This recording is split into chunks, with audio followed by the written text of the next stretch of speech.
नमस्कार दोस्तों, स्वागत है आप सभी का। दोस्तों, हिमाचल प्रदेश के कांगड़ा जिले में काठगढ़ महादेव का प्रसिद्ध मंदिर स्थित है। माना जाता है कि इस मंदिर में स्थित शिवलिंग दुनिया का सबसे पहला पाए जाने वाला शिवलिंग है। इसके साथ ही यह विश्व का एकमात्र ऐसा मंदिर है जहां स्थित शिवलिंग बीच में से दो भागों में बटा हुआ है, जिसका एक भाग माँ पार्वती और दूसरा भाग भगवान शिव का प्रतीक माना जाता है। आइए जानते हैं इस मंदिर की पौराणिक कथा। पौराणिक कथा के अनुसार शिव पुराण में वर्णित कथा के मुताबिक एक बार भगवान ब्रह्मा और भगवान विष्णु के बीच श्रेष्ठता का लेकर विवाद उत्पन्न हो गया और दोनों देवता स्वयं को श्रेष्ठ बताकर दूसरे का अपमान करने लगे। इन दोनों देवताओं के बीच विवाद बढ़ता गया।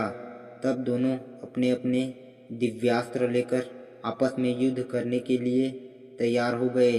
इन दोनों देवताओं के दिव्यास्त्र चलने से संपूर्ण जगत पर प्रलय आ जाती, इसलिए संसार की रक्षा के लिए और इन दोनों की विवाद को रोकने के लिए भगवान शिव को माया रचनी पड़ी।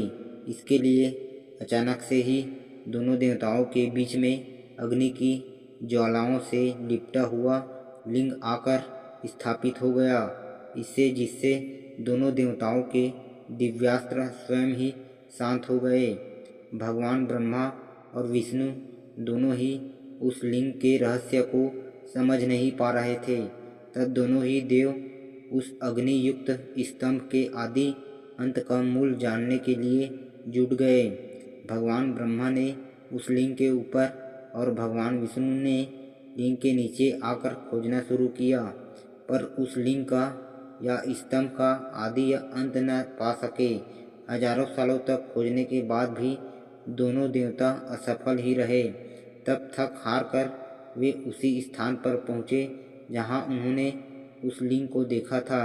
वहाँ आकर उनको ओम की ध्वनि सुनाई देने लगी। ओम के स्वर को सुनकर वे दोनों देव समझ गए कि इस लिंग के पीछे जरूर ही कोई अलौकिक शक्ति है। तब वे दोनों ही वहाँ गूंज रहे ओम के स्वर की आराधना करने लगे। भगवान ब्रह्मा और भगवान विष्णु की आराधना से प्रसन्न होकर उस स्तंभ से भगवान शिव प्रकट हुए और कहा कि आप दोनों ही देव एक समान है, इसलिए व्यर्थ में विवाद न करें। और उन दोनों को सद्बुद्धि का वरदान देकर भगवान शिव अंतर्ध्यान हो गए और शिवलिंग के रूप में उस स्तंभ को स्थापित हो गए। बाद में यही शिवलिंग काठगढ़ के रूप में जाना जाने लगा। इस शिवलिंग के दोनों भागों के बीच का अंतर बढ़ता बढ़ता रहता है। गर्मियों में यह दो भागों में बढ़ जाता है और सर्दियों में दोबारा जुड़कर एक रूप धारण कर लेता है। इसके पीछे ये मान्यता है कि ईशान संहिता के अनुसार ये शिवलिंग फाल्गुन माह में कृष्ण पक्ष की चतुर्दशी तिथि को रात्रि को प्रकट हुआ था।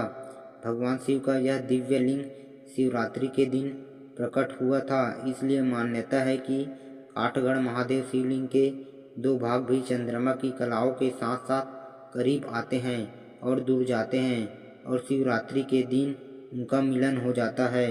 तो दोस्तों, ये थी भगवान ब्रह्मा और भगवान विष्णु की लड़ाई की पौराणिक कथा।